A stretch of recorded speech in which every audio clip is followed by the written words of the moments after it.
right, let me, let's see here. No, not that.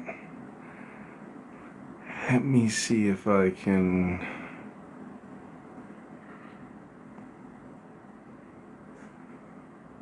Where is the setting? What's this? No, that's the fun kit. How do what's that? No, not that.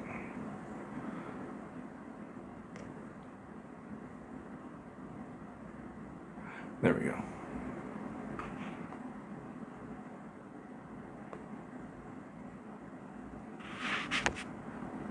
All right.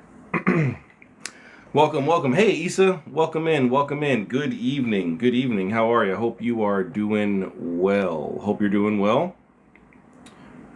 Good evening. Whenever you're ready, you can request to come up, and we can get started when Venom we'll wait for Venom to actually get started. But whenever you're ready, you can request to come up, and we can wait for Venomoni. Why isn't this as bright as it normally is? Like what's up with that? What is up with that? Hello. Yo. What's going on? Not much. Having a bit of a frustrating day. My dad came over to unclog my sink before we went to go to the grocery store. And I came back and I noticed that there are fingerprint dents in my Monstera plant leaves, and they're very fragile. And I know my stepmother doesn't like me very much. And I finally sent him a text this evening to tell him basically to not to touch my plant when they're over. And I got some of her hair. Uh-oh. So I'm about to do something. And I've been putting it off for a year because I like, to be virtuous. But, you poke the bear so many times. Yeah, exactly. President of TikTok, I guess, is like giving a synopsis of what you just said. He said your dad came over to unclog your sink, and there are fingerprints on your plants. Wow, thanks for summarizing. Oh, I think Venom just joined. Hey, what's up, brother? Oh, yep, he requested. All right. I'm in my Mars work right now, so I'm like. Hey, what's going on, brother? Not much. I'm like judging if I should wait till I'm done with my alchemical work or just do it now. I'm trying. Let me see. Okay. There we go. There we go. That'll allow people to see it better. Let me move this up here. There. That way people can see the questions a little better. What's up, brother? How are you, man? I'm good. How are you? I'm doing fantastic. Hope everybody had a good week. I hope you guys had a good week and a good weekend. I did. It was a long one, but it was a good weekend. Mm-hmm. Good. I'm glad. All right. We'll let people start piling up in here. Welcome in, everybody. Welcome in. We are about to get started with our premiere stream for our I guess occult roundtable. I don't know what to call it.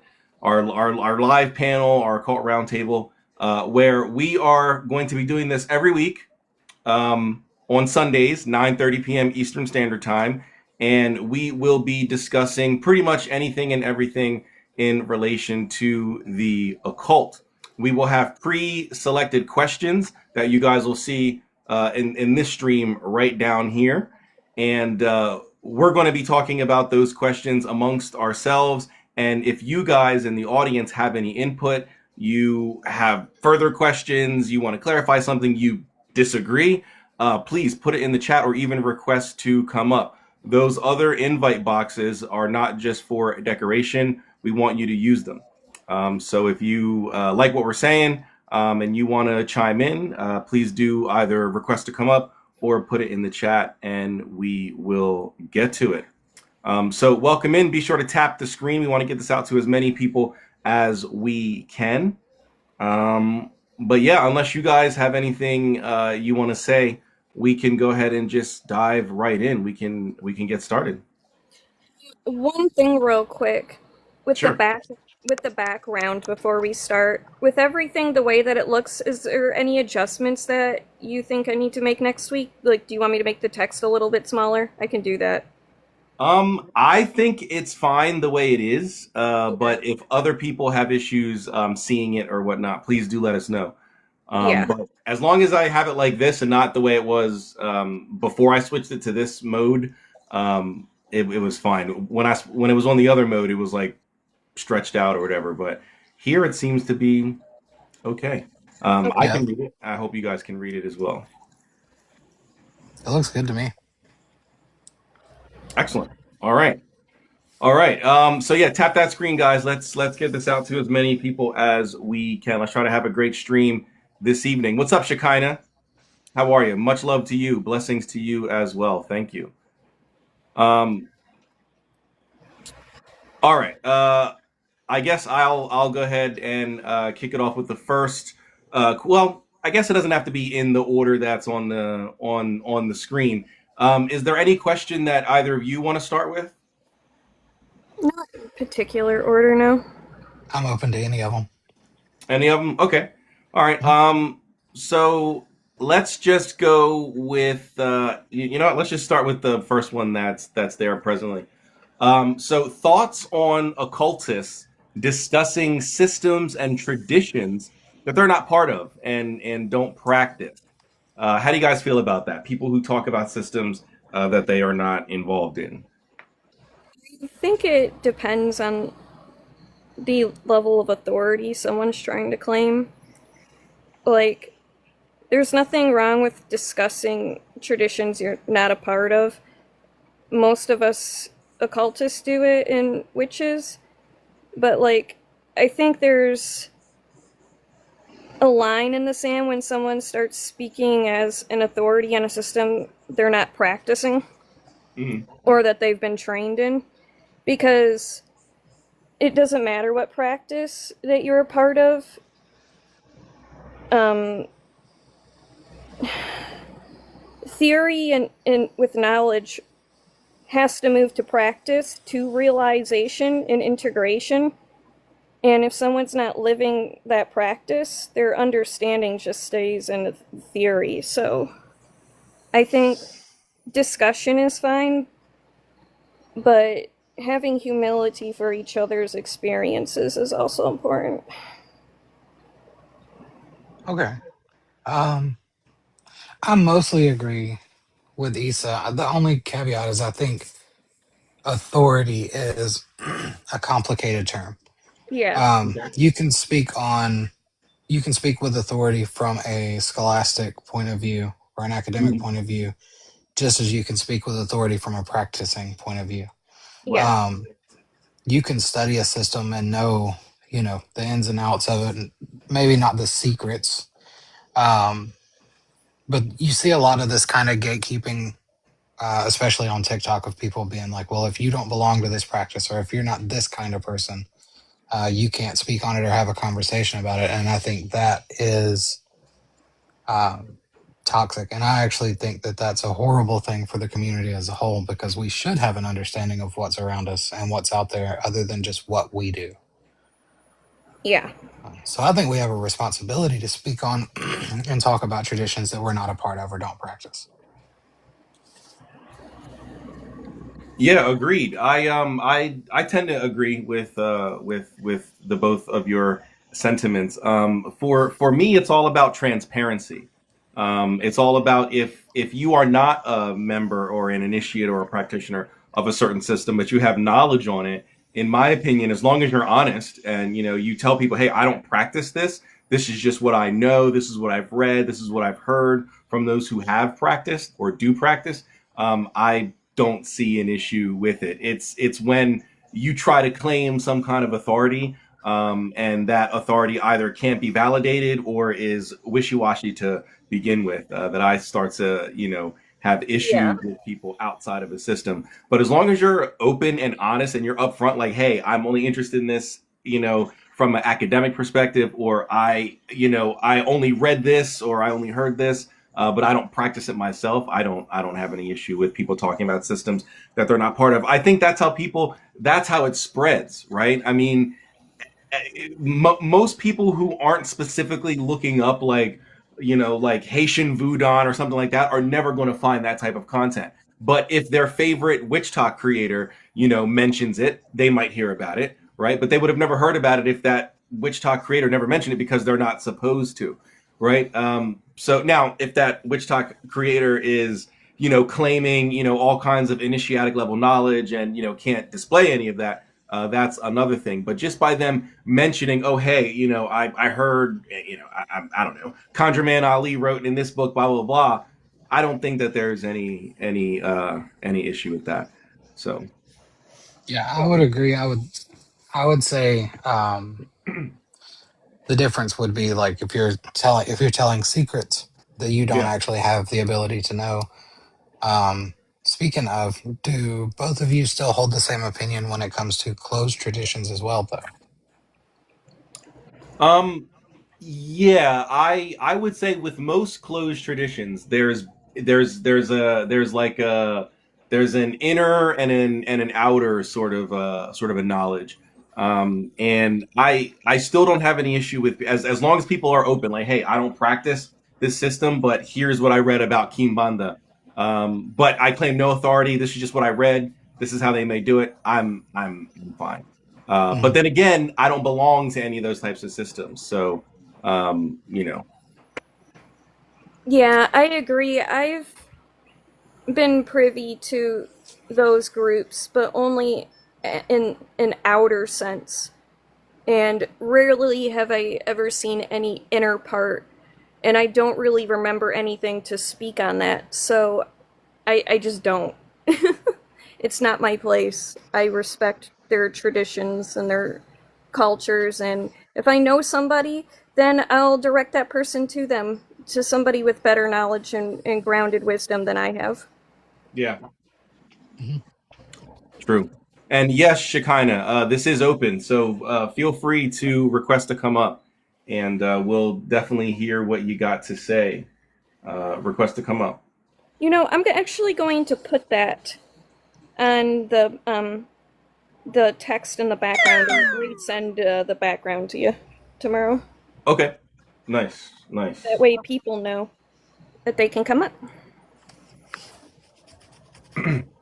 All right. Oh, I think she's requesting. Okay. Hello, hello. Can you hear me? Yeah, hi, thank you. Sorry, I was gardening. I was outside. I was Not a just problem. listening. Thank you for having me, and it's so beautiful to listen to what everyone's sharing. I loved what Isa was saying, like grounded wisdom. That Mhm. really resonated with me. Um, for example, a lot of the work that I do comes from grounded wisdom, and I know within a lot of the healing work and the healing modalities that I practice, it's an integration, and it's not just a process of integration, it's a collective process. So, for example, in that growth, you'll notice that there's so many initiations, there's so many transformations within ourselves. And so when I'm learning, for example, I tend to learn from not only experiences, but through my relationships with other people.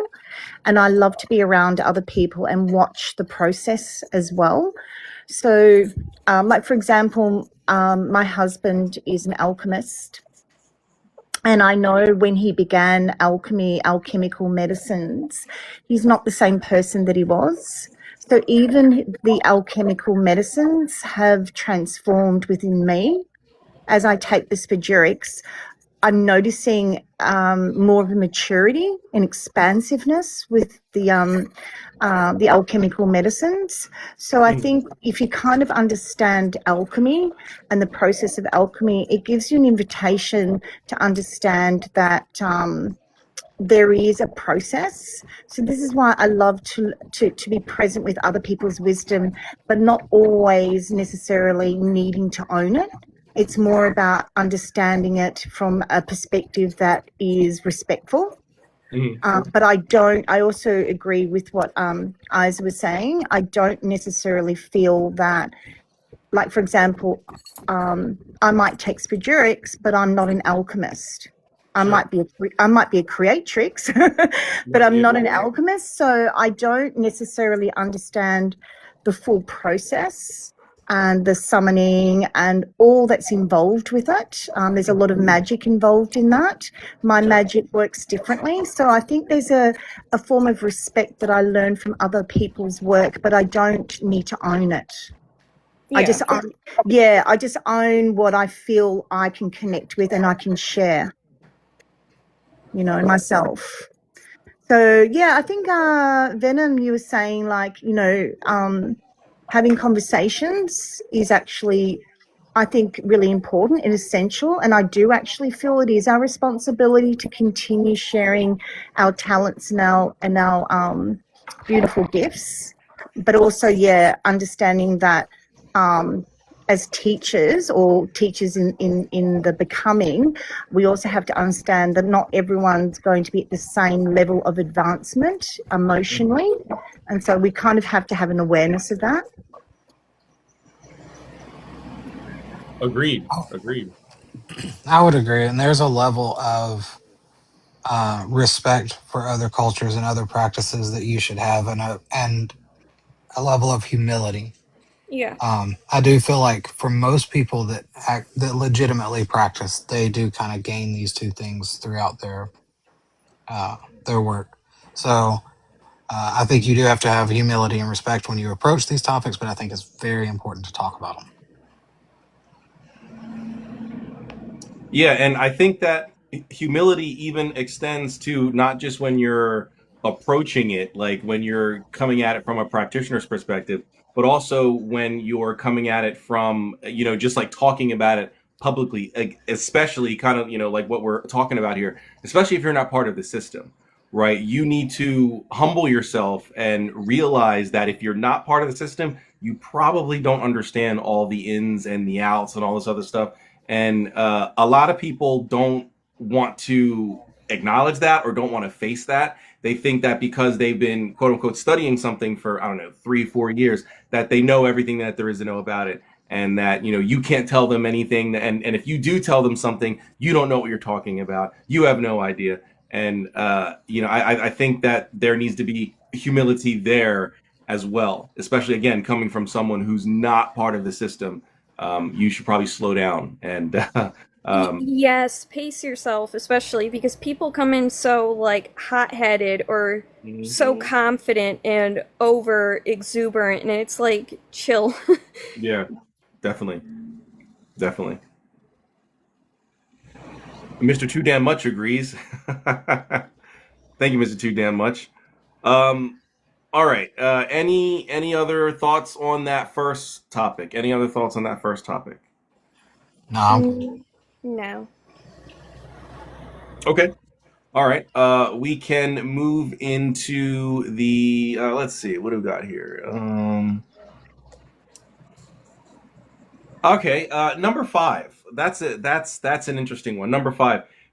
Can someone practice magic without a cosmological framework? Are you able to practice magic without? I'm not sure who had that question, but Me?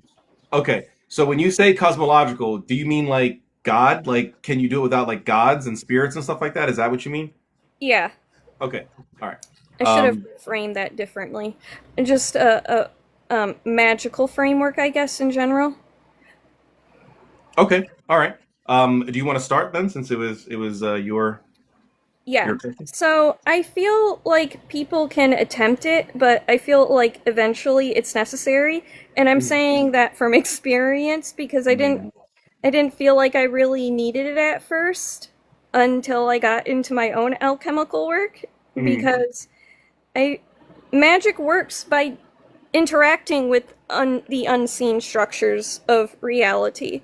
So, whether you're calling that spirits, planetary forces, or different um, subtle energies, without that cosmology or foundation, I don't think that a practitioner has a map for understanding what they're interacting with. Mm-hmm. So, a lot of people they start with intuition or experimentation, but over time, the serious practitioners they develop a framework to orient their work around. So, Yeah, I agree with that. I've always felt that way. Now, me personally, I've never approached magic from a non spirit perspective. So yeah. I mean, so let just know that I'm speaking from a very biased perspective. Um, I can't fathom. I really cannot. As creative as I am, I used to write scripts and all that. I cannot fathom approaching magic without there being something that is being approached, right? And by that's I mean like a conscious thing, not like a tradition or a system. I don't mean it in that way. I mean like Yeah. literally, I'm approaching something and asking that thing for whatever it is in return, whether it's something physical or something spiritual or just guidance, direction, whatever. I don't know how magic can even be facilitated without that thing. Even if you're doing it of your own volition, you're raising, directing, and releasing energy yourself. 9 times out of 10, you're pulling that from the natural world around you, which is full of Mm-hmm. spirits. Yep. So, I personally can't see a viable long lasting system. I think it can be done, temporarily, but I think like you said, eventually you're either gonna get bored and you're gonna be like, there's nothing here because you're practicing it from a very materialist perspective. There's nothing here. It's hollow and base, and you'll leave, or you'll realize that it is hollow and base, and that it's hollow and base because I don't have a foundation, and maybe I need to seek that out, and then that's when you'll start finding out about spirits, and then that's when your whole perspective will change. Yeah, I had an interesting experience coming back into my practice the past couple years before I even attempted to go down um anything deeper. I Mhm. because I attempted to go down the left-hand path and I got quickly turned around back to the land and they were like, "No, what are you doing here?" Yeah. And that's where I was like I realized I'm trying to enter this from a very chaotic point of view and Hmm. I don't have that like frame of reference to even be coming in this that way. So maybe I should just do it you know, um the right way when it comes to foundation at least. Exactly. I I agree with both of you in the like overall analysis that not really. Mm. You can't really practice magic without a cosmological framework. Um, I don't think that that framework has to be very defined, though. Yeah. Um, but it also kind of brings up this debate of inherent authority versus conferred authority when it comes to magic. And Interesting I point. Okay. and when I was looking at the questions on the background, I actually thought about this quite a bit because I am a former KO, so I spent some time in chaos magic, and a lot of people look at chaos magic as if it follows the psych model of magic, and at a meta level, it does. But chaos magic heavily relies on paradigm shifting, which means you adopt the cosmology of the systems that you're going into. Right. Hmm. So you're always working with some cosmology. Yeah. Even in a psychological model of magic, you're still working through a cosmological framework. Hmm. And most systems that I've looked into that would be considered, and I'm air quotes on this, but considered legit or more powerful, rely on conferred authority rather than inherent authority when it Hmm. comes to magic. So I would say you can do energy work. You could probably do some baseline work with your subconscious through sigils. Um, but even to the point to where you get into servitors, you Mhm. then need a cosmological framework to support that. I want to clarify. When I meant chaos, I meant in a more immature way, not as Oh, like a proper, yeah, practice itself, because it is valuable and valid. Sorry, I meant valid, but it is valuable too. But the way that I was trying to do it without that foundation and understanding of the left hand path and trying to treat it as a little materialistic and forceful, that's what I mean. yeah, I understood that you didn't mean actual Yeah. chaos magic, but people do conflate uh, because of the term chaos. They think chaos magic, chaosophy Yeah. is a chaotic practice, and that is not.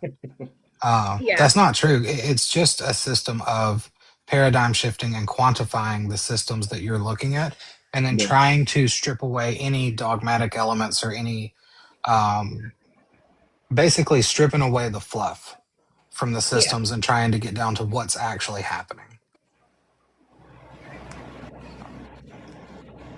Which led me into a Shekinah. spirit model. Yeah. Yeah.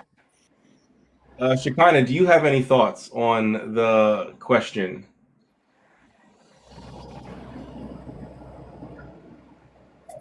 Not really. I really resonate with what everyone's sharing. I feel the foundation, like just listening and just feeling through this. The foundation is the vessel itself. It's the essence. So that's always evolving and shifting and changing.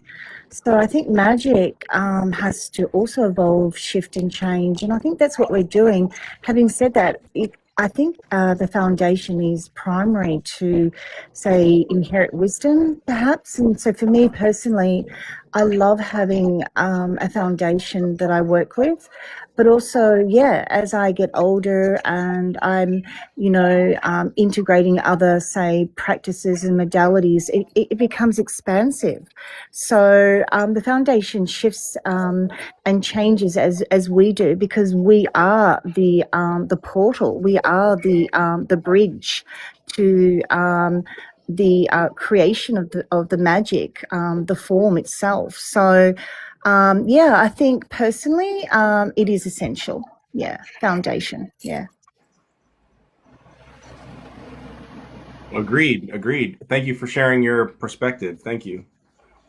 And anyone else in the chat, if you guys have anything to say, please do request to come up, or just put it in the chat if you don't want to request to come up. But we want this to be open, so please don't feel like you can't put your opinion in there, or express how you feel. So please do request to come up if you want to say something. In the meantime, we will continue. Does anybody else want to pick the next one?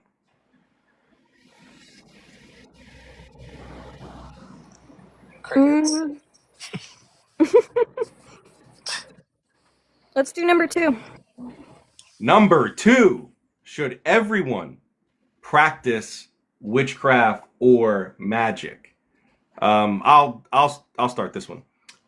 So should everyone practice witchcraft or magic? I don't believe that everyone should practice. I do believe that there's 8 billion people out there, so there's bound to be weirdos and disreputable people with ill intentions, and people who want to exploit and take advantage and all that other stuff. Those types of people should not have access to um, anything, let alone spiritual, technology and information. So no, I don't believe that everyone should practice magic. However, I do believe that everyone, like Dion Fortune says, I do believe that everyone would be better off if they adhered to esoteric and occult principles, right?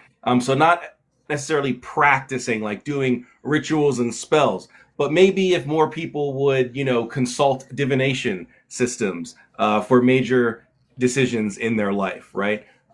Maybe things would be a little a little better off on a global scale. If people maybe prayed more, right, in to a deity or spirits, whatever that they actually believed in, I think things would be better off. So while I don't think that people should practice magic, spellcasting, ritual work, all that, I do think that if people were a little more esoterically inclined, that things would be a bit better. So that's how I see that one. Yeah, I agree with that too. Um, I have a little bit of a stricter sense of myself, so this might sound a little biased, but I feel like magic is a discipline and that requires a lot of self knowledge and responsibility and maturity. Yeah. And in many traditions, the goal isn't even to turn everyone into a practitioner anyway, because it helps people to live better in alignment with the order of nature. So some people are just meant to study, some people pray, and some people are just meant to live good lives. It's a magic, I feel like, is a specific path. It's not a requirement globally though. And I feel like you, um, some people should pray more and having um, help from other diviners in your community to help you live more simpler good a more simpler and good life. Yeah. So yeah. We need drummers as much as we need priests. That's right, Liz. Yeah, Yeah. exactly. I would say Ash said something, which is everybody has the capability or has the potential, but Mm, not everybody should. Kind of touching back on what you and Issa said, it has a lot to do with maturity, dedication. Um, some people are drawn to their practices in a way that other people can't relate to or connect with. And I think if you have a hard time connecting, if you uh, are interested from like an armchair position, it's okay to be an armchair. It's okay to study, it's okay to read and be interested in it without wanting to practice. I think a lot of people think that in this space they have to be a practitioner. right. And Yeah. I don't think anybody has to be a practitioner, and a lot of people shouldn't be. Yeah. Um, some popular people even shouldn't be. But I think I know exactly what you're talking about. I think we've got some of the same names in mind probably. But no, I Yeah. think overall, like everybody has the potential, but not everybody should. Agreed. We got a newcomer, Jungle Juice. Jungle Juice, welcome up. Welcome up. Hey everyone. Hey. Hi. Hey, Thank you for Uh, having me. Hey Revo. of course, of course. What's up? What's up? Hey, thank Nothing you for being here. much. I'm participating. Should everyone practice magic? I think everyone should practice magic. Okay. I think everyone is practicing magic anyway. Because Okay. it's like breathing, right? We're all participating. Magic is like breathing. It's something that you are a part of, regardless of whether or not you realize it or not. And yes, it is people who will use magic for bad.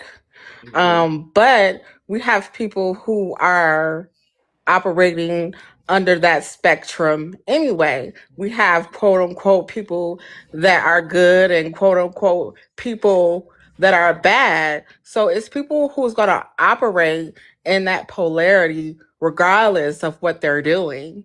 Yeah. But as far as magic, I think yes, everyone should practice magic. I think they're practicing it anyway, even if it's not conscious. Okay. All right. And what about you, Shekinah? Any thoughts on if everyone should practice witchcraft or magic? Again, I really resonate with everyone. I also, I really resonate. I'm sorry, what was your name? The last beautiful one, Jungle. Jungle, yeah. Yeah, I really resonated with what you were sharing. It's so beautiful. I really do feel magic is it's a birthright. I feel as spirit souls, we all have multiple gifts and talents, these beautiful, extrasensory abilities. And so magic to me is a natural process. It's part of the mother, it's part of the law system, our universe, all universes, right? So when we're abusing that power, now that's a difference, right? There's something going on there that does lack discipline, that does lack awareness, it does lack a form of disassociation or disconnection, or it's attaching itself to some ego system. So then that is an abuse of power. So we see that everywhere, right, in a lot of systems. So I feel magic is our natural state, and I do feel that a lot of us that do go into the practice, we do this from a place of pure intention. I really feel that there are a lot of beautiful souls out there doing great work at the moment.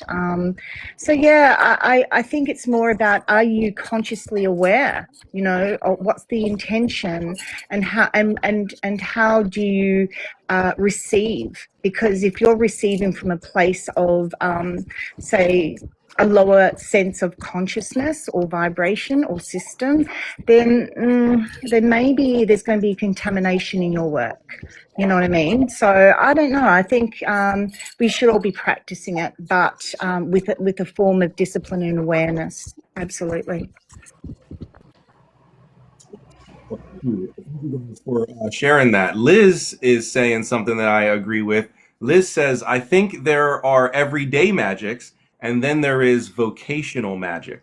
I like that. I like that. The categorization of, living magic every day, things, like waking up and, recognizing the beauty in, the sunrise and, the butterflies and all that. And then the actual application, the actual practice of getting your fingers, in the dirt, so to speak, and actually doing magic. I like that. Ash also said something. Oh, well, she's just agreeing that she says, I like your perspective. There's a bit of magic in everyday things. Okay, yes, I agree. And it sounded like someone was about to say something. I would actually modify my answer based off of what Liz said, which would be that yes, everybody should practice and engage in the everyday magics. It's the vocational side of it that I think some people should and some people shouldn't engage in. Yeah. Okay. But in the everyday magics, yeah, I would agree. People should at least recognize that. Everybody needs a little bit of whimsy in their life. Like, what? The spice of life. And to the hermeticists, we wouldn't even call the recognizing, magic in every day as magic. We would just say that that's worshiping God. That recognizing the beauty in everything and giving honor and reverence to that would just be the natural state of honoring and worshiping God. Very, very interesting.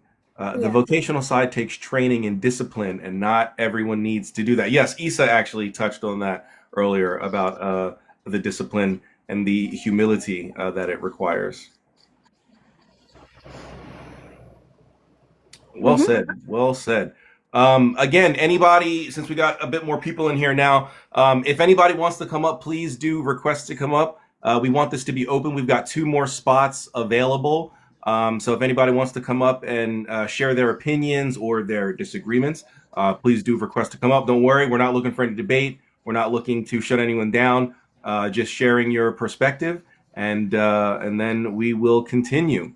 But until then, let's move on to the next question. So here's one of my favorites that I know, Issa, you might remember this from back during my days streaming with Quinn, but for others, this may be a bit new for you guys. It's question number 3.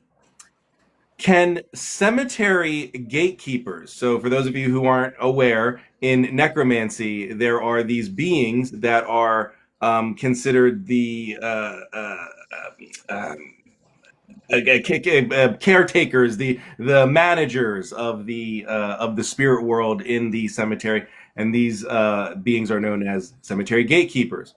And the question is, can these cemetery gatekeepers be considered genius loci due to their defined location? And for those of you who don't know what genius loci is, if you're good with your Latin, it means exactly that. It's a spirit of the place. It's a spirit that belongs to a specific locale, right? And since a cemetery is a specific locale, are the spirits, namely the gatekeeper, considered genius loci? And Liz is like, not this question again. I feel like they overlap conceptually at this point, but I don't think they always mean the same thing. Like Okay. you said, genius loci is the spirit of the place itself, so that intelligence belongs to the land. Yeah. So a cemetery gatekeeper, I feel like, is more like a guardian or an intermediate spirit that connects space and those boundary thresholds. But I feel like, though, in some cases, because of how popular this question is, that the gatekeeper may act on behalf of the genius loci. Yeah. And I think that the land spirit and the guardian spirits work together, even though that they're not necessarily identical. Okay. Venom, what about you? I would mostly agree. I would view it slightly different, though, and I would say, in my estimation, not only can they be the genius loci, they are inherently. They are the protectors. They are the personified intelligence of the land, Yeah. of that cemetery. Mm. They are the intermediary. Yeah, Genie Locorum. Yes. So I would say yes. But also, I'm not a spirit, so I couldn't say for sure. But So, I am doesn't not one. the genius loci come from Roman traditions? I know it's not tied to only them, but weren't they the first to talk about them? I actually don't know. I don't know who was the first to mention spirits of the place. Was it the Liz, do you know? Yeah. Okay, I was Liz just knows. going to say, let's ask Liz. Liz, yeah. Liz knows, and Liz said yes, it was. I knew it had to either be the Romans or the Greeks, but I didn't know. So Liz knows. Yes, Liz confirms it was the Romans, or I at know. least the first to use that particular verbiage. She says. Yeah, the Greeks. They also have their own term, but I don't remember what it's called. Yeah, I don't. Yeah, that's actually really. I don't. Never thought of it like that. Yeah, I don't know what the. Wait a minute. Yes, I do. No, I don't. Well, wait. Because don't we get the term like genius from the Greeks? I That's a believe Greek so. term, right? The agathos daemon. That's the same thing as the genius loci? I thought that just meant like the good spirit. Oh, okay. Yeah. Okay. Yep. All right. Thank you, Liz. That's why we need this. We need the. Hey, what's up, Dre? We need the scholarly correction. The scholarly correction. Stoicheia. No, that's something else. Or maybe maybe I don't recognize that spelling. Um, but I know Stoicheia as like a cipher.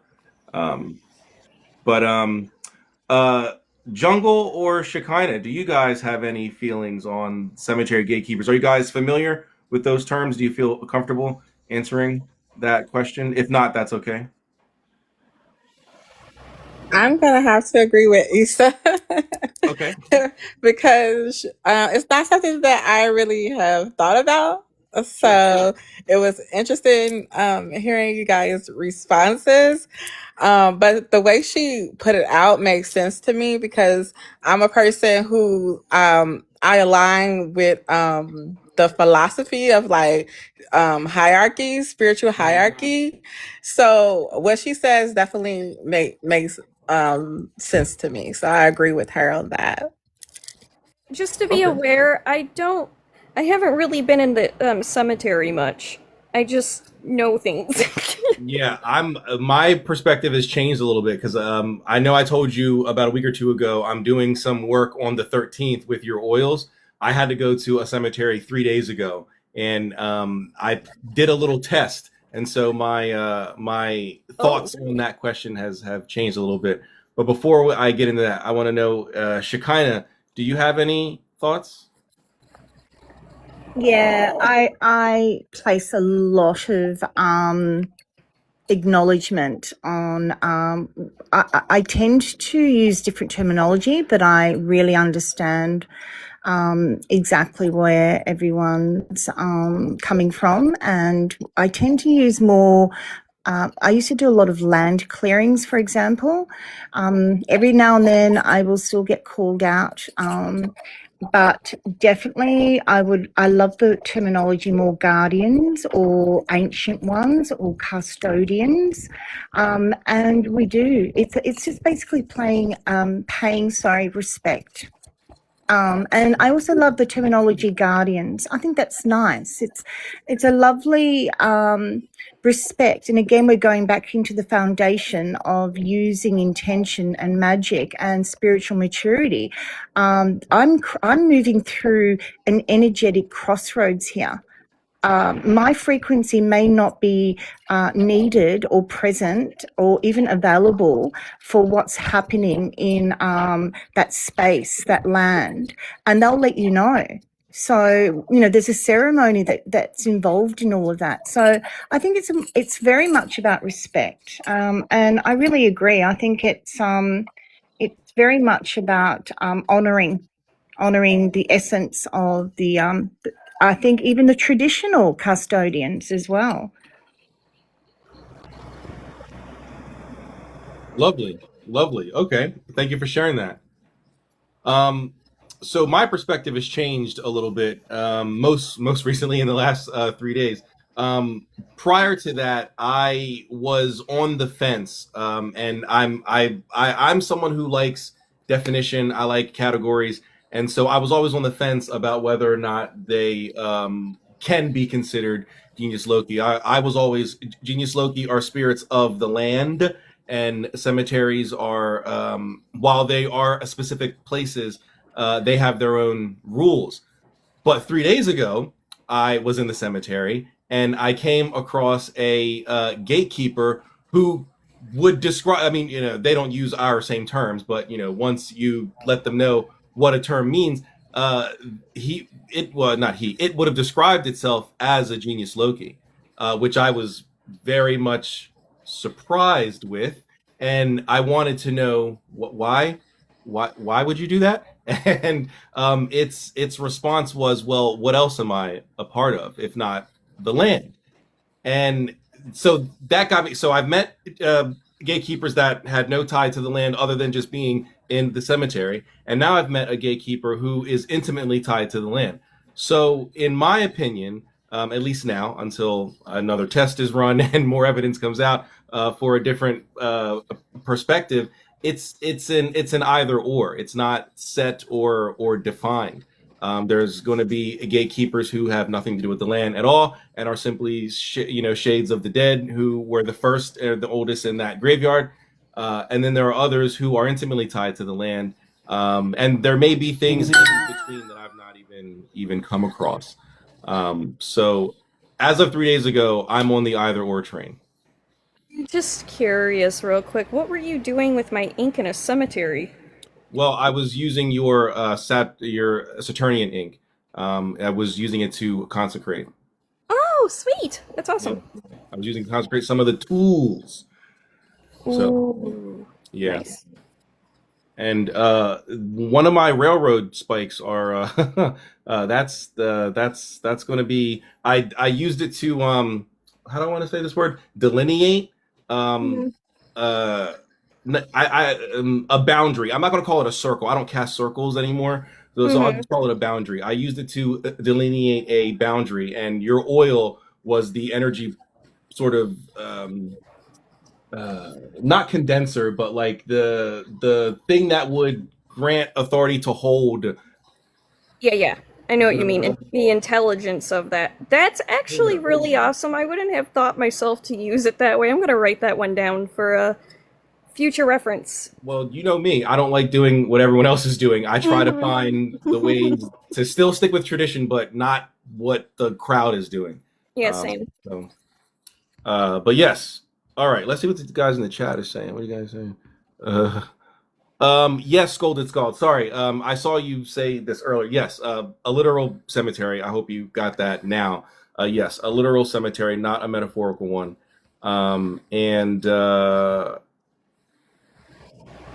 Let's see. Yeah, I think this flow works too. I think it works too. I like the idea of guardians as well more than hierarchy. Okay.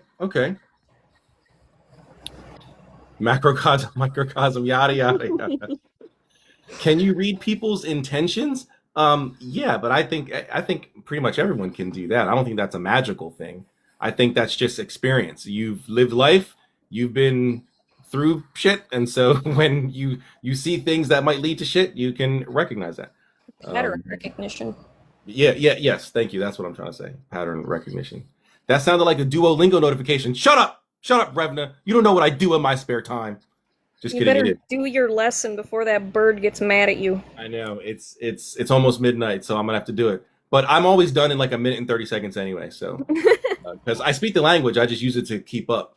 So all right, let's move into the next one. We're making some great time here. This is fantastic, guys. I like this. This is exactly what I envisioned. This is exactly what I wanted this to become.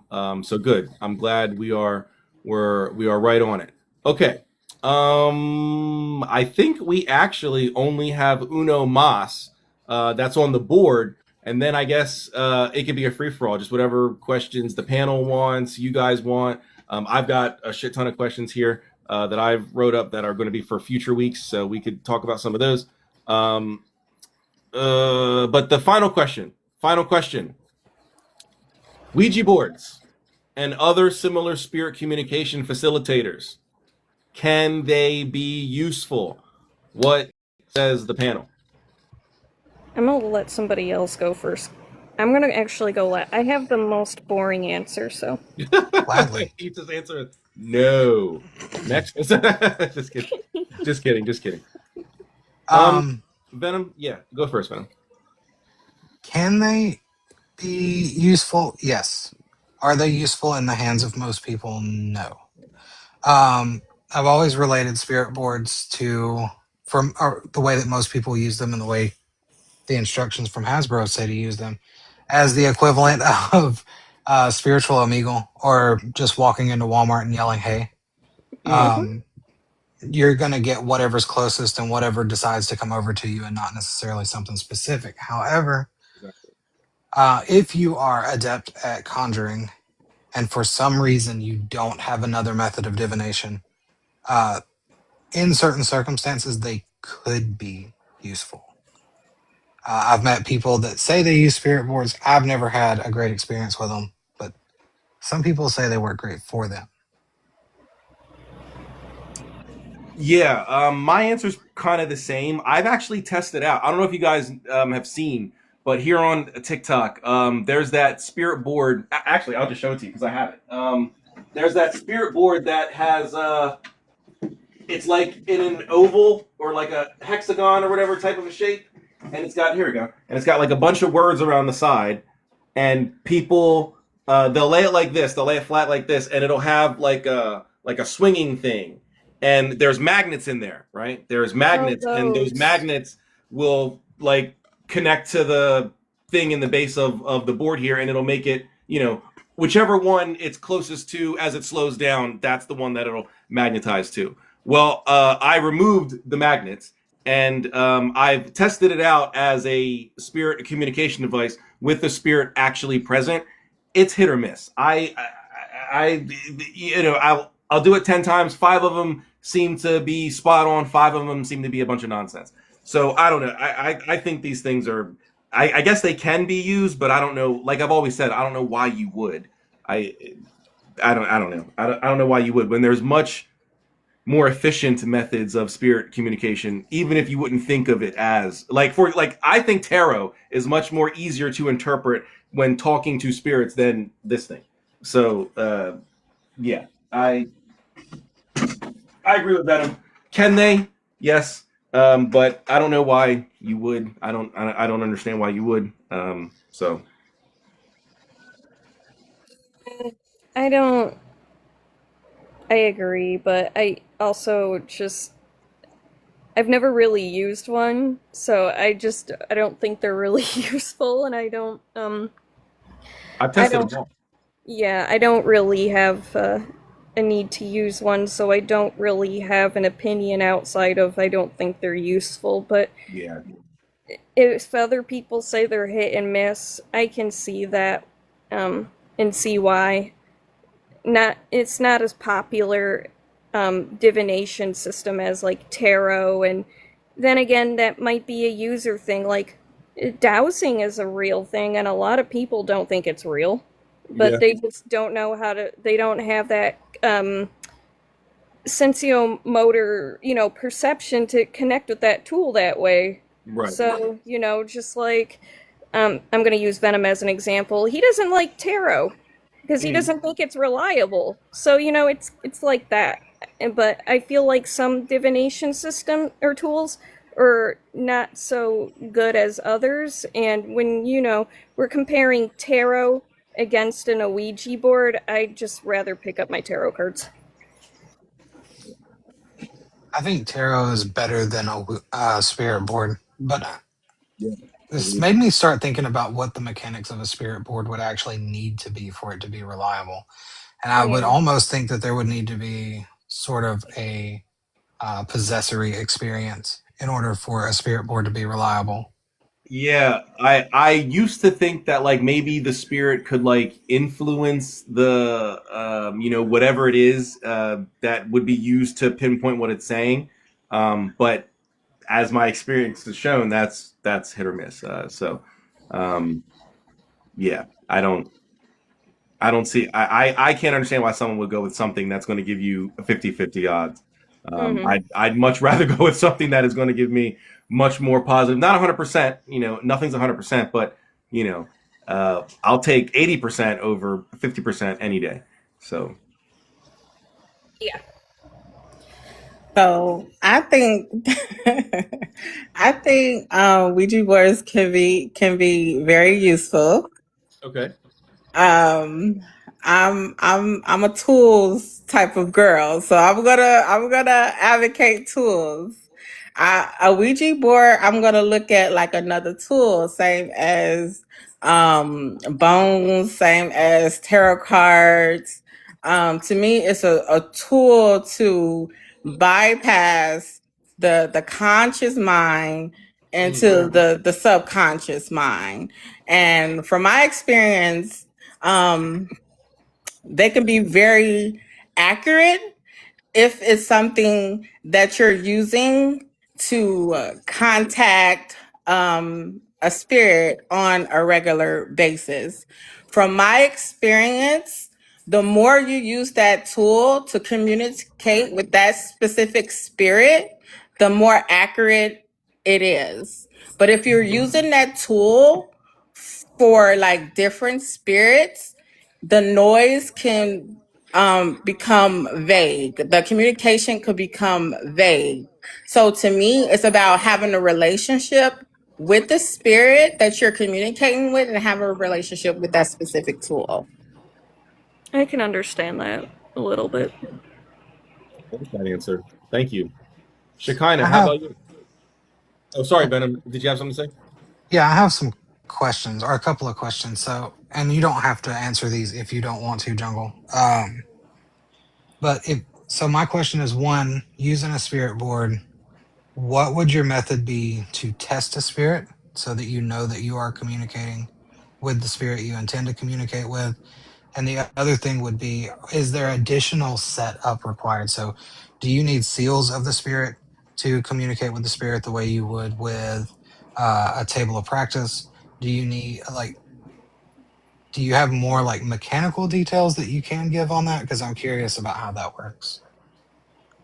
Um, So the best way I can answer the question, if I'm understanding the question correctly, I don't use the a Ouija board, but I would probably approach it like I would approach anything else by understanding the spirit as far as the spiritual lore, mythology, and so I would test the spirit that way, and I will also test it by the results. If the questions that I'm asking or the outcome that I'm looking for, it actually results in that outcome, then yeah, I'm gonna say yes, that's a win. That's accurate. So that's pretty much how I go about it. Okay, I was just curious. I'm actually curious now how that would affect it and enhance the working using their seals. Like, where would you place that? I don't know. I've never done it. I know. We could test it and find out. Well, I like to stack things.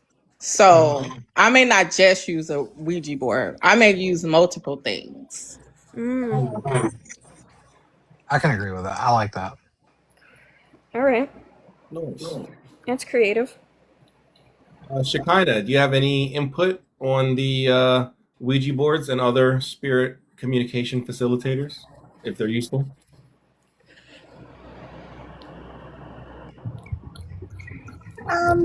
Yeah, I'm pretty well practiced in a board.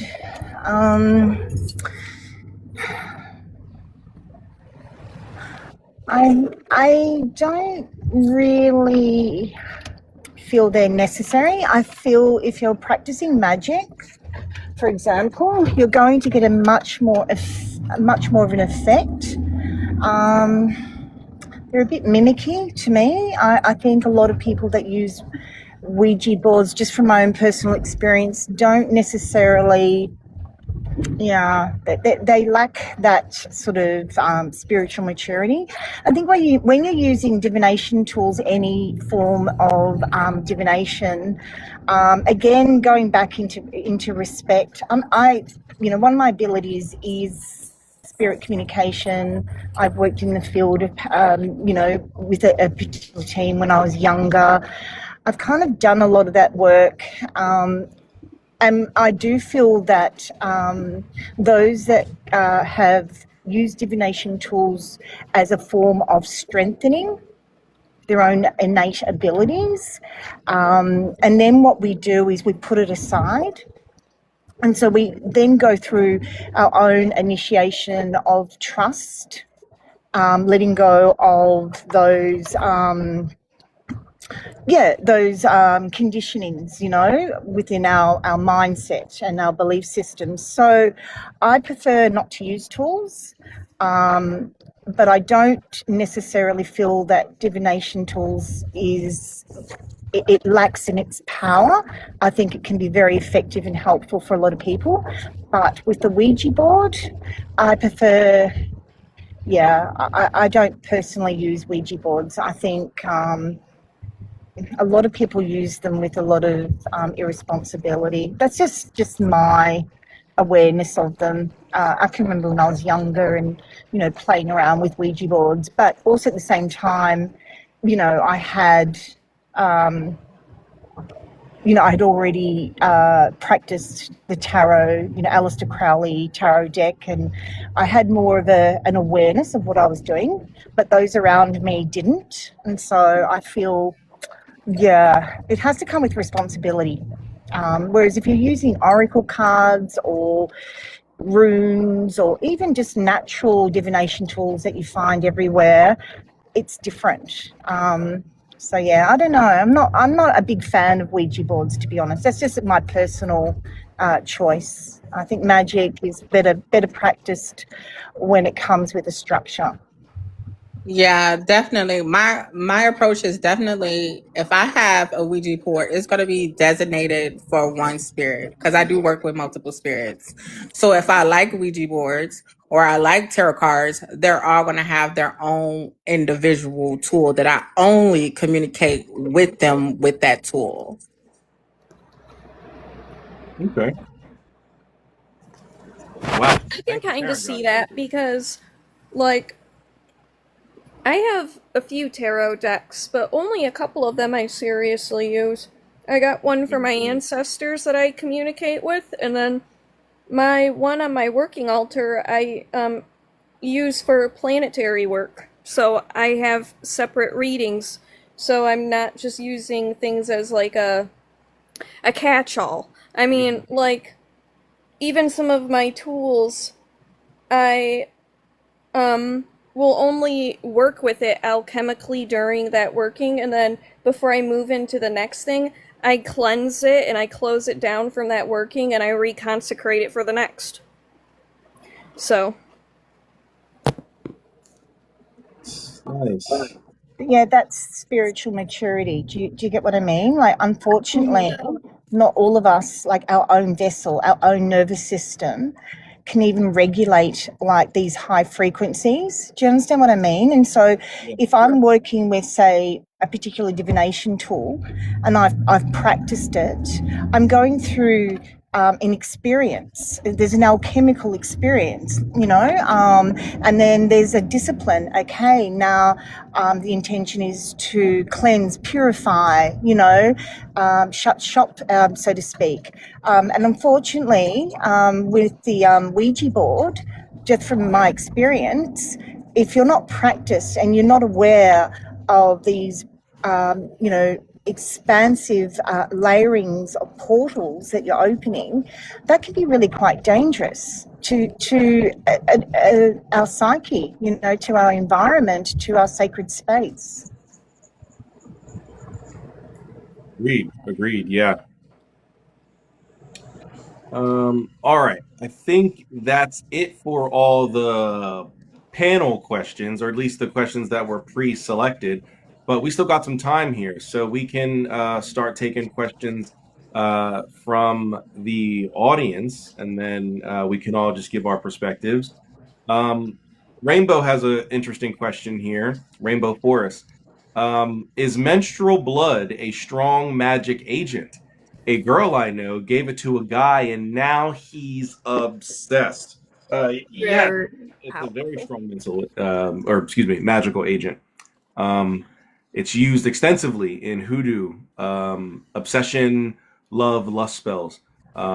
So yeah.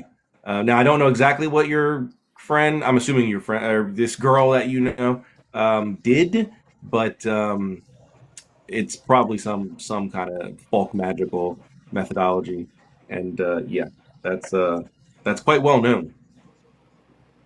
Yeah, it is very powerful.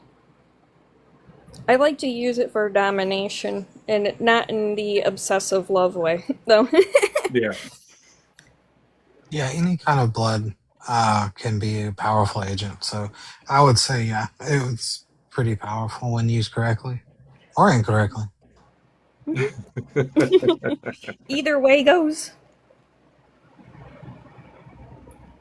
Yes, Revna, it was the pendulum board. Yes, yep, the magnetic pendulum board. I need a welcome mat that looks like an Ouija board on goodbye to indicate I don't want visitors. They have that. They have that. I promise you. Amazon has that. I've seen them. What's Halloween blood? I guess like fake corn syrup stuff. Yeah, I guess like movie blood or fake blood. Oh, I've never heard of that. It described that way. I think possession on a minor level is required for most forms of divination. Yeah, I can see that. I guess certain systems might call it different things or might approach it differently. Possession, altered state, theta gamma, right? The twilight. Being in a trance state in general. Yeah. I think without that, you're up shit's creek if you're trying to do divination. Yeah, because even once you have a tool patterned to you, there's still a level of awareness that you need in trance to discern that even further Right. outside of pattern recognition. Yeah, I would say with divination of any kind, whether it's tarot, geomancy, doesn't matter what it is. There should, in during the divination, there should be an ongoing communication with the spirits. Mhm. So yeah, I I, would say possession is part of that. A light possession. speaking on that, I have a question for you guys. So, during my alchemical work, before I close it out, I will do a tarot reading with the spirit or the intelligence. My Mars work, I'm in the body and soul mostly of the work now.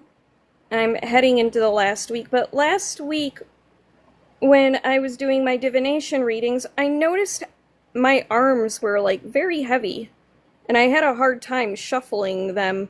And I know why that is. Circulating energy in my body. So, should I wait until I've released the intelligence and spirit to do that kind of thing, or should I continue? I was just curious if I test it out the other way and then ground to see how I feel after. Mhm. Because there's a level of trance there that I'm still under, and it made it kind of difficult to shuffle, honestly. So, are you talking about the reading? Or are you saying should you do the reading with the spirit after you release another spirit? Is that what you're saying? Should I wait to do my divination after, or, before? Continue to do it before I release? I would continue doing it before, only because you already have all of that energy and everything built up. If you're going to release that and send that away, I think I mean, you're probably still in the trance state, but I think you're losing a lot of potential I know there. what you mean, yeah. So, Okay. in my opinion, I would say keep it in the ritual. But I'm curious to what Venom has to say. I I would agree with Rebel, but I'm also the fuck around find out type, so I would try it both ways. Um, but personally, I would continue with the reading before releasing the spirit. Yeah, But if you have a question about if the other way could be more efficient, try it and see we'll how it try it out. goes.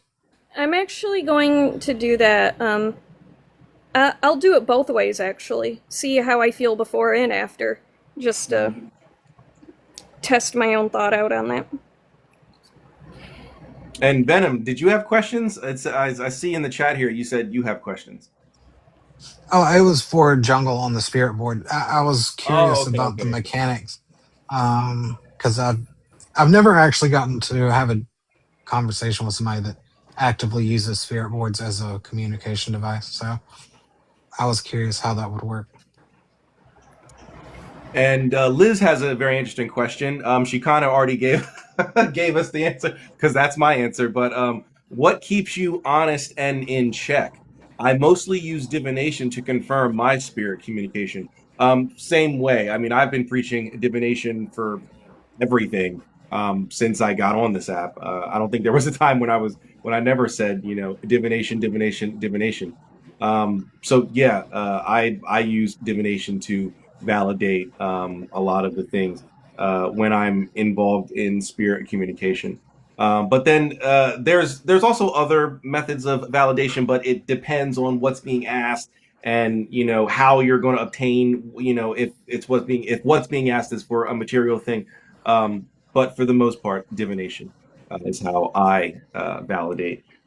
At least during conversation. Prior to conversation, when the spirit first arrives, I use the sigil method or the requesting of the seal for validation. But during conversation, yeah, we use divination. Yeah.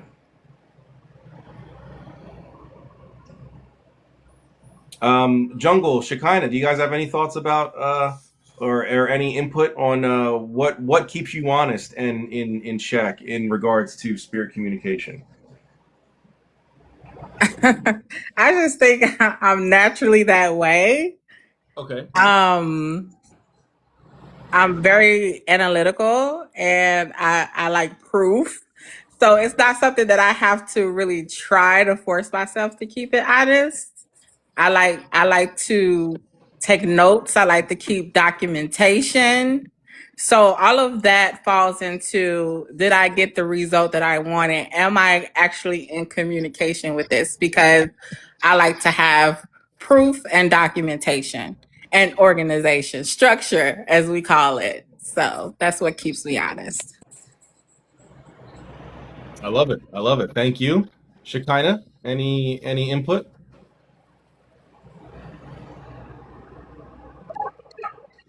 Um, I think sometimes it's nice to verbally ask for assistance for validation. You just ask. I feel, remember, everything is, vibration, frequency. So everything's going to meet you where your love's at. So if I'm looking towards something and I need some sense of clarity or validation, there's a real process to it. So I think, to answer your question, I love synchronicities. They're the most fun. It's like when you meet someone so-called randomly, right? And they'll just say something absolutely amazing, and it's so fitting, it's so appropriate, and you know exactly that was meant for you. So I tend to get a lot of my validation through my connections with other people. And so to me, it's that beautiful mirror effect. Interesting. Okay. All right. Thank you for sharing that. And you're probably already gone, but have a good night, Scolded. Thank you for stopping by. I didn't even realize I left. Yeah. A while ago. E has a comment on number 1. They say, for one, I think that people can discuss systems if they've read on it, at least academically, and also invite actual practitioners to speak during the discussions. Yes, I do agree with that. Yeah. And that's kind of what we were saying earlier as well. So thank you for that. All forms of divination that I do are spirit-led. Same, Liz. Same.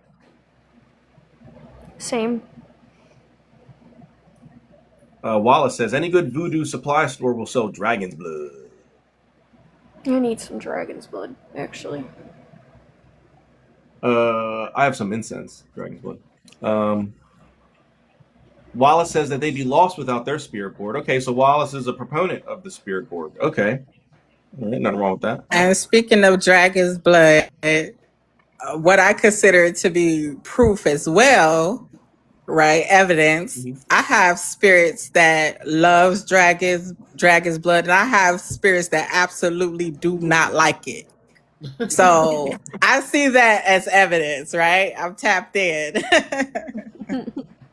Yeah, No. they'll definitely let you know if they don't like something. That's actually true, though, too, a little bit, because the elements on the table that you're working on, your altar, the way that they interact, at least if you're paying attention, and you know how a ritual or a spell or whatever you're doing symbolically, how its process goes, it responds in certain timings and things, and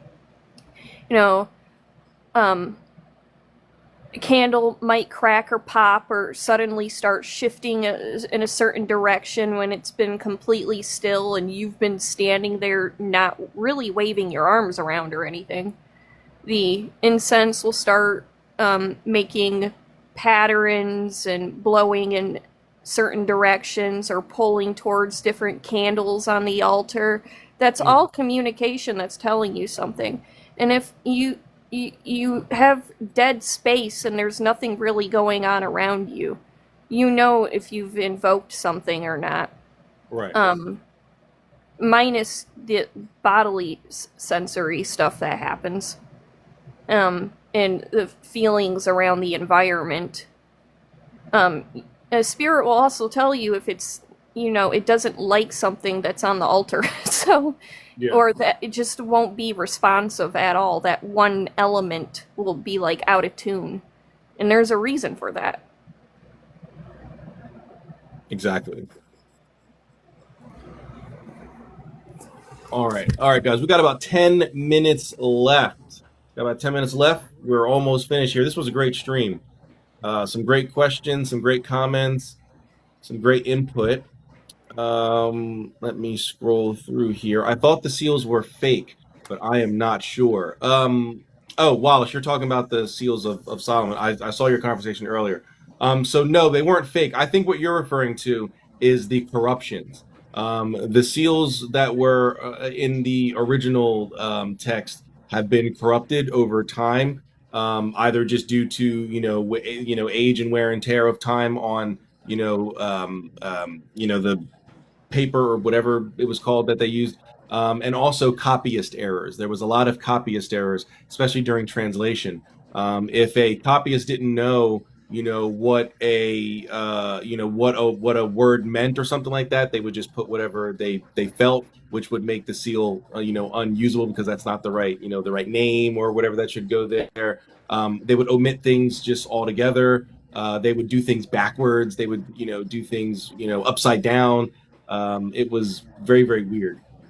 You can see variations, for example, in the Key of Solomon, right? The French versions over the Portuguese versions look very, very different. You can look at Eric Perdue's translation of the Three Books of Occult Philosophy, compare it to Donald Tyson's version of Three Books of Occult Philosophy. Wording is exactly the same. Look at the imagery. There's a lot of corruption in the Donald Tyson version, whereas Eric Perdue offers corrections and then gives the scholarly reasoning behind the correction. So not just saying this is correct, but also why, from a historical grimoire perspective, is this correct. So I think you're referring to the corruptions rather than it just being flat out fake.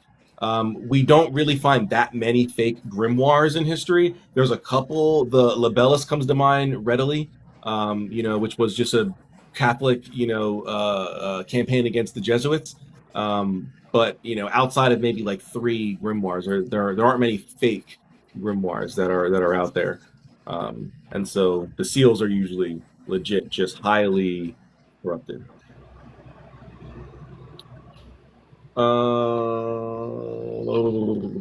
Mystic, do you only practice occult, or do you practice ATRs along with it? No, only I guess in what you would say just the generic occult. I'm not part of any ATRs. Unfortunately, somebody open up a house or associate around my area, and I'm down. We need a yak temple. I need a Kimbanda house like 10 minutes away from me. That's the max I'm willing to drive. That's the max I'm willing to drive. Anything further than that, you're asking for too much. I just want to be an esoteric nun for the rest of my life. I don't care where. Somebody take me in. I'll do magic for you and keep the place clean and cook. I just want to do astrology and alchemy. If I can get a billionaire sponsor, like I've got the perfect location. I got it all set. I just need $300 million, and then I'll read your fortunes the rest of your life. It went up. See? Rebel, There you go. It went up in price. You said 50 million at first. Inflation. I need someone in the Illuminati. Hit me up, please. I need your money and your connections and your dastardly demonic deeds. What's in New York, Liz? The Kimbanda house. Oh yeah, that's where Jesse is, right? Actually, yeah. It's funny that you mentioned that. I might be I'm not going to where Jesse is, because he's in the Catskills, right? Or the Catskills, however you say that. I think he's out there. I'm this summer I'm going to somewhere near there, but it's not there. I forget what she said it was called. But I'll be out there camping. So I'll be near there, but I won't be in the Catskills. So I you're think going it's camping? like an hour from it's like an hour from the Catskills. You're going camping? Nice. Yeah. This young lady invited me, so I'm Oh, gonna go that's get awesome. some nature buns. Just kidding, just kidding. I mean, that's gonna happen. But yeah, I was invited, and so I'm gonna go.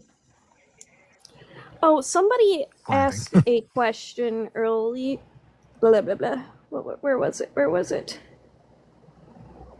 Can someone communicate with deities with divination? Oh yeah, of course. Yes. And then they asked previously, do you believe in connecting with deities? Well, I don't do it. I mean, I believe in it, I guess, if I'm answering that correctly. I believe that people can do it and do it and have success with it. I just don't do it. The My magical practice is rooted in a religion known as Hermeticism, and in Hermeticism, there is no connecting, at least in the way that I interpret the text. There is no connecting with deities or anything along those lines. Um, so there are spirits and there's lesser gods, little g, but I wouldn't call them deities. As I said earlier, I'm a category person, so I don't know if I would call the little g gods deities in the same way that other people would. So while I believe other people do it and have success with it, I don't do it. So I actually was going to ask you that when you were saying that because of the way that I understand the Hermetic cosmology. I was going to say, do you consider mm-mm, the intermediaries as deities or no? no, I have a no. different answer because I am an hermeticist too. I'm I come a little differently with it. Mm, The way that I categorize and see things is very similarly, but I feel like if I need help with something, um, that's categorized a little bit differently than what I can do by myself with mm, a spirit or the intelligence, even, then I will outsource that help to a deity, but I don't rely on them, but I also don't treat them like a mercenary in that sense as well. So yeah. I will actually build a relationship with them. And actually, I've talked to you about this before because this is how I know like hermeticism made sense to me is Mm, because when I do build relationships with deities, unlike people that are like Kemetic pagans or Hellenistic pagans or Celtic or Norse or whatever, it only happens for a few months. mm, And it ends up being very timed and a seasoned thing. And yeah. I now know there's a reason for that in my own path. So, the way that I synthesize my work across the different layers, Mm, um, abstract, conceptual, and then concrete, whatever triad you want to throw in there, mind, body, and soul. It mm. happens at different layers. And I haven't worked with the deity in like a year since I've been doing my alchemical work. I don't That have brings up a any question. issues with deities. I look at deities like Americans look at like royalty and nobility. Like Yeah. you're a king somewhere, you're just not a king here. Like you're great, you're the king over there, but over here you're an important guy, I guess. But I mean, you're not a king. That's no disrespect, but I'm not going to kneel down and bow and call you king because we're in America. But so that's kind of how so sure, you're the god of lightning or whatever over there, but if I do call on you, I'm not going to call you the god of lightning. You're the cool dude of lightning. No, I'm kidding. But that's probably like a good analogy. It's how we see royalty. You are a king, just not here. So So when I do work with deities in that sense, I don't um talk to them like that. I go by their domain. So oh, I like like that. Okay. so like right now with my Mars work, I'm not working with Aries, but I'm working with the energy and essence of a warrior. And in that sense, I see it more as like something, the essence being like a fire bearer. Okay. Okay. Yeah.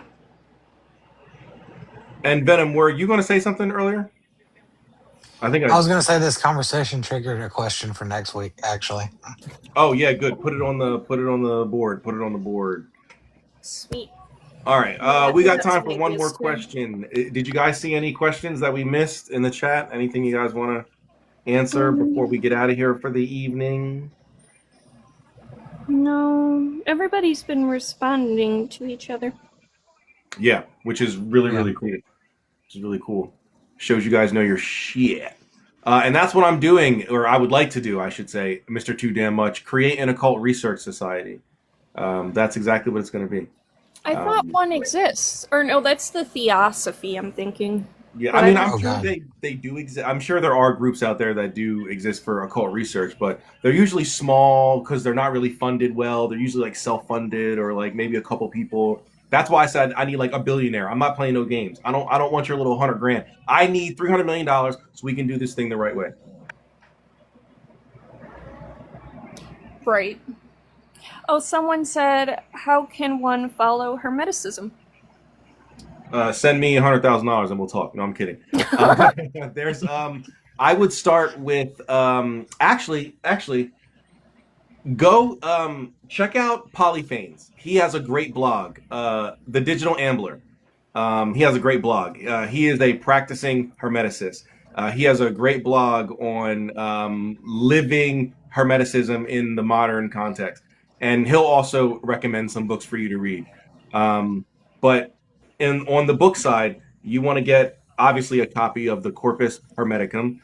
You'll probably want to get either Brian Copenhaver's Hermetica or Salmon's Clement Salmon's The Way of The Way of Hermes.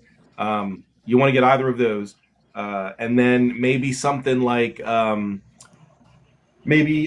Secret History of Hermes Trismegistus or the Hermetic Link as a nice little commentary. And that should get you started. But Sam Block's or Polyphane, his blog will be phenomenal help. Phenomenal help. I mean, it's the only help. That's not a book, so. Shekinah's at a cemetery right now. Uh-oh, she about to do some necromancy. She about to summon the dead. You're welcome, Penelope. You are welcome. Also, check out my my playlist here on TikTok. After the stream, we'll be done in a few minutes. I have a Getting Started with Hermeticism playlist. So check that out. Can you say those books again? They're in the playlist, but it's The Secret History of Hermes Trismegistus, book 1, and book 2, The Hermetic Link. Oh wow, what the hell? Where are you? What time is it there? It's middle of the day. Yeah, I'm in Australia. Oh my God, it's tomorrow. You're in the you're in the future, dude. I'm in the future, beautiful ones. Yes. You're in the future. Look at In a that amazing cemetery. Future. I am. My mother, she transitioned about 3 years ago, and it's her birthday tomorrow. So I'm just sitting at the grave today. But yeah, it's just funny when you were all talking about it. Look at this amazing fig tree. Talk about amazing. Look at that. It's That's just, crazy. Oh, wow. I know, look, isn't it incredible? Sorry, I didn't mean to take over the conversation. No, I'm kind of jealous actually right now. I'm actually kind of jealous right now. I would love to be in a cemetery right now. That's That actually, tree is wow. gorgeous. Yeah, that tree is kind of crazy. That's actually kind of crazy. And fig is my essence. It's my tree. So, and I used to come here as a child. So this was a lot smaller back then. But yeah, no. So it's just interesting. You were talking about graveyards, and I'm thinking, I won't say anything. Uh-oh, they cut her out. They said silent. Sorry, it's my battery. It's my battery. No problem. Same here, Mr. Too Damn Much. Same here. That's why we're about to get out of here. It is past my bedtime. All right. Any final words from anyone on the panel? Any last words? Thank you for having me, Rebel. Of course. See, I was a good girl. I'm usually bad in the chat, but I'm really good. Thank you for keeping it PG for the TikTok algorithm. We don't want the bots to get us. Thank you for that. This was really fun. I'm really glad we're doing this. Like, this is a thing now, not just, hey, let's all maybe meet up. Yes, I'm glad I reached out. Yeah, I'm looking forward to doing this weekly with everybody. Same. Yeah. And seeing the conversations and people we can get together. I know, this is cool. This is really cool. Yeah, thank you for having me. Of course, not a problem at all. Thank you for coming up and sharing. Thank you, Jungle Juice, as well, coming up and sharing. Everyone in the chat, thank you for all your questions, your comments. There were no complaints, no emotional outbursts. So thank you. No, and you know what? You want to know what else? No Christians. No Christians came in and said, you know, everything that I got, praise the Lord. None of that happened. Okay? None of that. Normally, there's one guy every stream that comes in and says something, and he didn't come in. No one came in, so thank you for that. This is one of the rare few lives where that's not happened at all. I know. I'm usually blocking somebody. I'm the mod, and I'm up here in the inbox.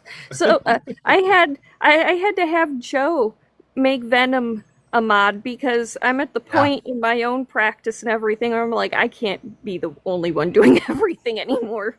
Help. It's too much. I don't want to have all the power anymore by myself. Right. All right, say my name. I'll answer your question as because you've been asking it for a minute. I like Barden, but I don't think he's for beginners. He's very dense. That's why you don't really hear anybody talking about Barden, like even in the advanced levels, because he's super dense. You're probably going to have to dedicate like your entire practice to Barden's work.